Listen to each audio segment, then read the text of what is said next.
Chief Human Resources Officer for Druva. I've been here for 4 months now, and I look after the human resources function for Druva, which is about 1,200 people, with big populations in India, the US, and a few elsewhere in Europe and Asia Pacific. First of all, as you apply for roles, increasingly people apply for roles through sort of job postings.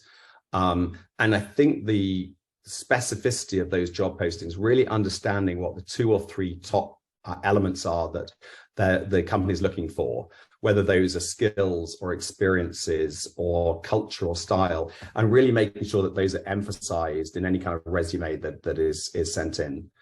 And then if you get through that kind of initial sifting piece, which in and of itself can be hard, it's really about doing the research on the company. I'm still amazed at how many people will come and talk to Druva, and indeed in other companies I've been in, and they really haven't done the research. There's so much material out there now on the organization, the products, the executive team, the culture, and the people who really are curious about the jobs and also ask the good questions as they start to interview really stand out from those people who are expecting it to be more of a kind of a selling proposition. And again, I think that's partly how the market has changed over the last 6 months. Companies still have to sell hard and should sell hard, but it's not a pure selling motion now.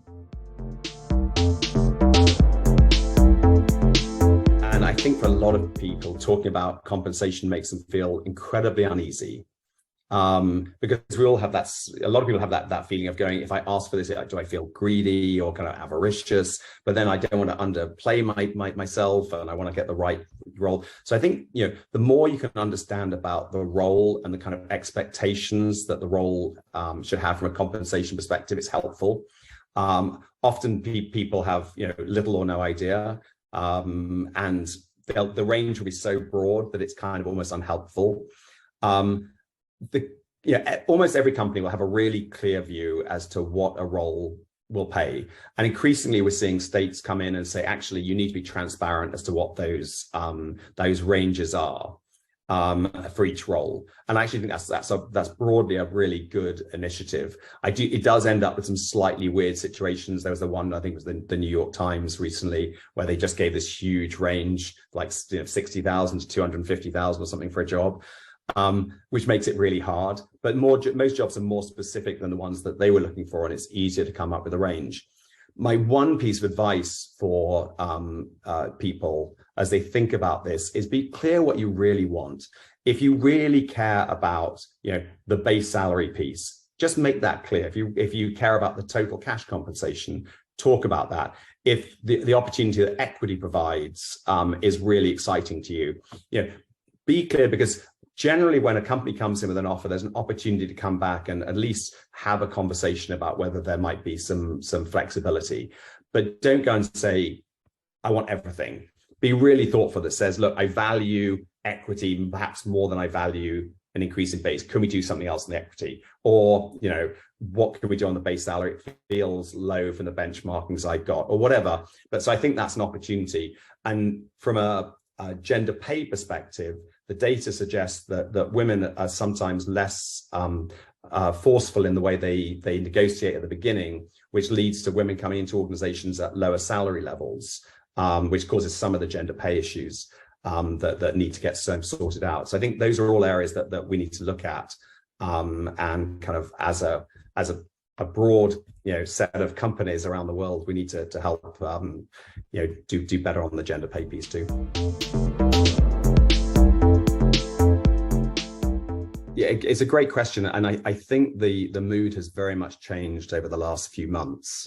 Increasingly, we're seeing companies taking a pause on hiring, some larger companies making decisions to kind of reduce the number of people in some of their loss-making organizations.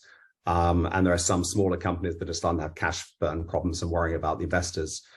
So I think that the piece that we had a year ago, where the talent market was very fluid, almost everybody was out all the time, kind of almost speculating as to where they could go and what they could get from a compensation perspective and a career development perspective, from a kind of cultural alignment perspective. That's slightly faded. In fact, what we're starting to see more now is a risk aversion coming into to people's kind of calculations, and people are starting to go, if they're in a good role, they're starting to kind of hunker down a little bit more. So it's actually almost getting harder to find people these days than it was kind of 6 months ago, even though you'd expect the opposite to be true and that there'd be more talent in the market. A very different kind of world that we're moving into. And I think from a company perspective, it's really about, what is your unique selling proposition? What is the culture, the growth opportunities, the career development opportunities? It's going to be less a pure kind of cash-driven, compensation-driven conversation.